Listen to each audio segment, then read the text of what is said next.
Okay, good afternoon, and we are all finished. This is, I mean, technically this is day 6. I mean, I'm going to probably put it in the thumbnail as day 6, but we're finished, so day everything. The whole idea behind this project was I like to give, all the projects I do, I normally give a theme, like how cheap can it be done, or how well can it be done using, no tools, or something like that. The idea behind this project was, because of where I work and the job that I do, we are in lockdown. Like, maybe not the UK totally, but as a family, we have been in serious lockdown because of where I work. So I've been at work consistently through all this time. Can I build an absolutely amazing PlayStation in my lunch breaks and in my coffee breaks? Like, not taking any time off, just doing it at work.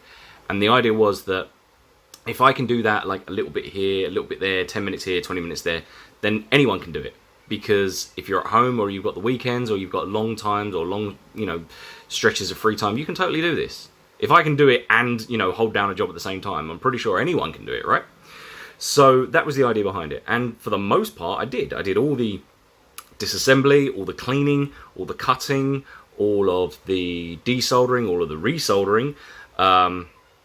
What else did I do? I did figured out all the hard drive stuff. The only thing I couldn't do was put in the ISOs from the internet onto the hard drive. But actually installing the hard drive and taking apart the network card, doing the base coat of the paint, doing all of the stenciling and painting the top coat, all done at work. Absolutely all done at work. The only thing I did at home was the one thing that went wrong, and that was the gloss coat, which I'll get to in a minute. So, the idea was that, can it be done in small chunks? And the answer is yes, it totally can. I didn't use any workshops. I didn't use any expensive equipment, because obviously how do you take that to work?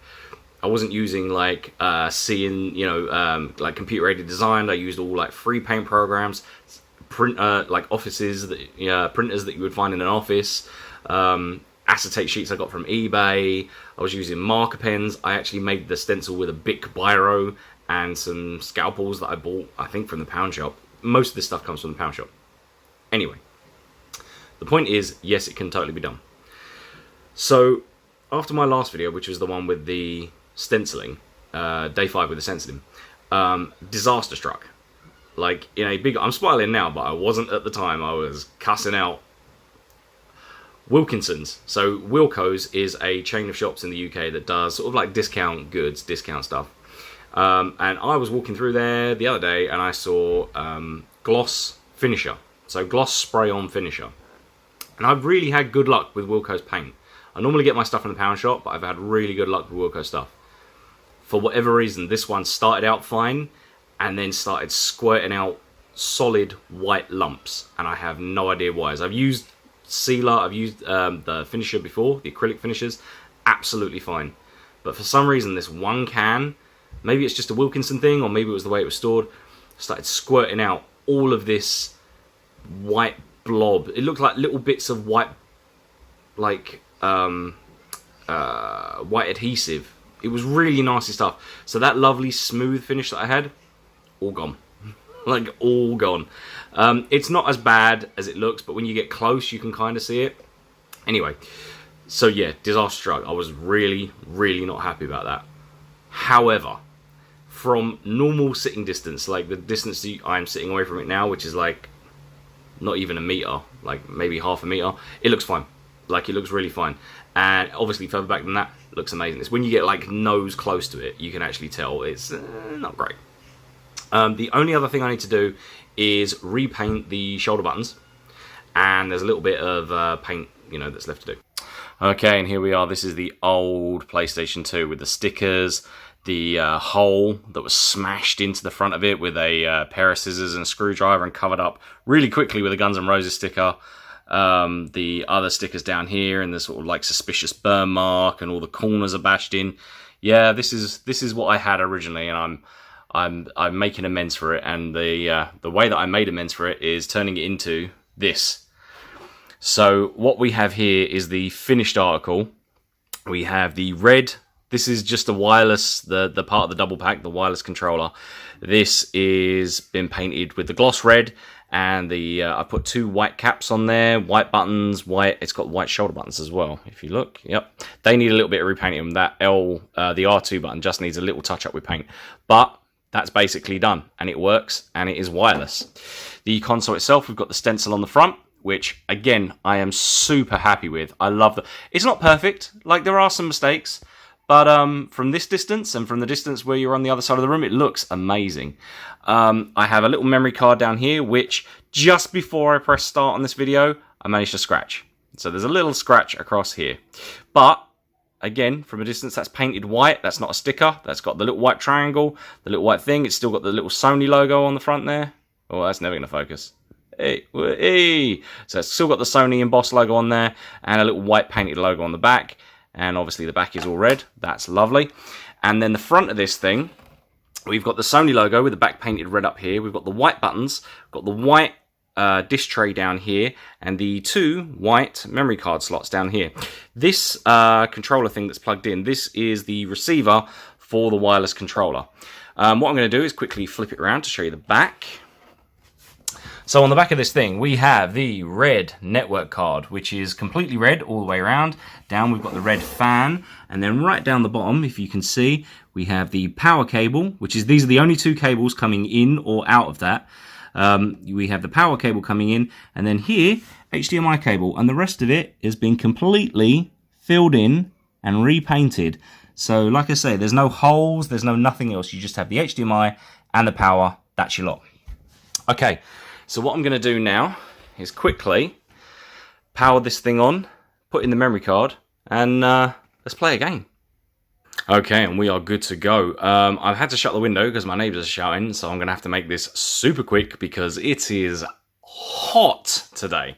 But let's just have a quick look. So we've still got the lights, we've got the power light up here. What I'm going to do is just press the eject light just for 1 second. And as you can see, inside we've got Judge Dredd. So what I'm going to do is just quickly shut that. And it's going to boot. But the way I've set up that free McBoot or free HD boot is that even if there's a disk in there, it won't just load straight into the game. What it will do is load into the browser, which then you can choose whether you want to play what's on the disk or do you want to play something off the hard drive.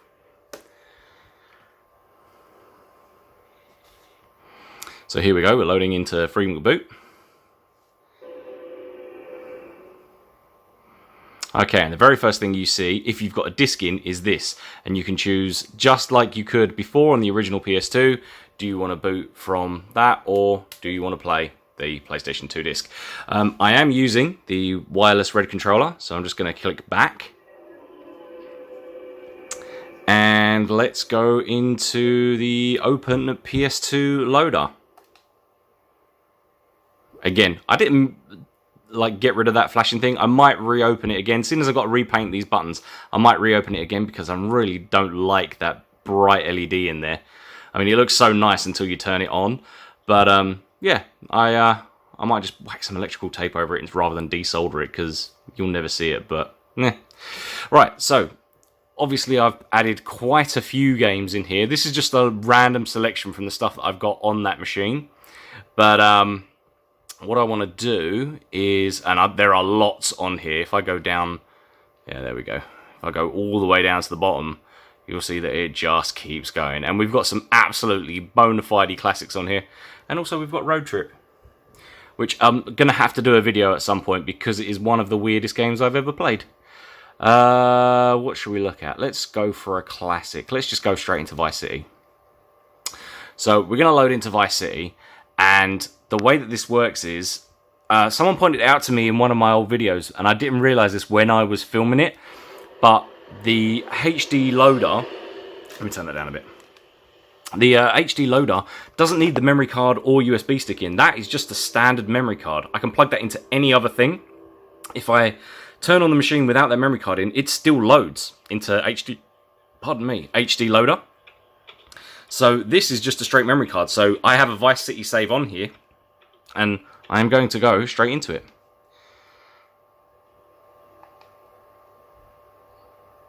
Also, again, we're running out of HDMI, so this is running in 480i, I believe. And it looks amazing. Even on this really knackered old TV, this game looks incredible through HDMI. And all it is one of those cheap Chinese little dongles that I have just, you know, inserted into the machine. So you just plug the HDMI clean into the back. That's all it was. Nothing special. You can buy one of these today, right now, for less than £3.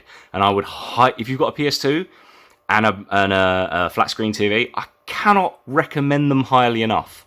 They are super good. Again, it's not brilliant, but for £3 and you can play it on any HDMI TV, it's brilliant. So here we are. It's just loaded straight into my my Vice City save, and this is not running off the disc. If I pop the drawer open, you can still see that Judge Dredd's still in there. You know what I mean? This is running completely off the hard drive. So yeah, and then like I said, you just press the green button. Oh no, got to shut the disc first. There we go. Press the green button. Shut it down, just like a normal PS2. Okay, hopefully I've done it. Hopefully, like I said in my first video, I have made amends for that. I mean, this is just such a crying shame to something that has given me, oh God, it must be hundreds, if not, you know, thousands of hours of entertainment. And I really did treat it like dirt. I loved it, but it was abused. So, yeah, so now we are completely rebuilt. Like I said, just a quick breakdown. We've got this banging new paint job with just, you know, an acetate sheet and a scalpel and a couple of cans of, you know, spray paint. We've got 200 gig SATA Serial ATA hard drive inside. We've got a network card that's been completely remodeled to make it, you know, take advantage of that. We've got wireless controllers also painted. We've got a brand new painted memory card. We've fixed the power and eject switch, which I managed to sever because I didn't know what I was doing. I severed it and then stuck it back together with, I think, masking tape. I didn't know what I was doing. Anyway, so we've done all of that. We've taken it apart. It's got new capacitors on it. It's got the HDMI mod, which again is just a cheap dongle, but it's all nicely soldered inside. And again, I realised that I'm going from, you know, an analog signal, a digital signal to an analog signal, then back to a digital signal. But who cares? It's like £3 or under £3. So it's got a nice clean HDMI out. Let's be honest, it's a modern console. And I think the PS2 deserve that. I mean, I know you can get a lot of those PS4, like PS2 games that have been not ported. They're basically being emulated on the PS4 with just, you know, some kind of upscaling filter. And they are nice, don't get me wrong, they are very nice. But, yeah, there's something about just playing the PS2 and have it work like a modern console. So I can take this PS2 to anywhere. I can take it to any house, and I'll have wireless controller, I'll have a hard drive full of games ready to go, and I'll have HDMI out. So there's no mucking around with cables, there's nothing. And yeah, personally, I'm super, super excited to carry on using it. This is one of my most used consoles. It's always been in this room. This is my bedroom. It's always been in here, and I use it a lot. And now it's an absolute showpiece machine. I'm super proud of it. So yeah, if you don't mind, I'm going to play some Vice City. All right, cool. Peace.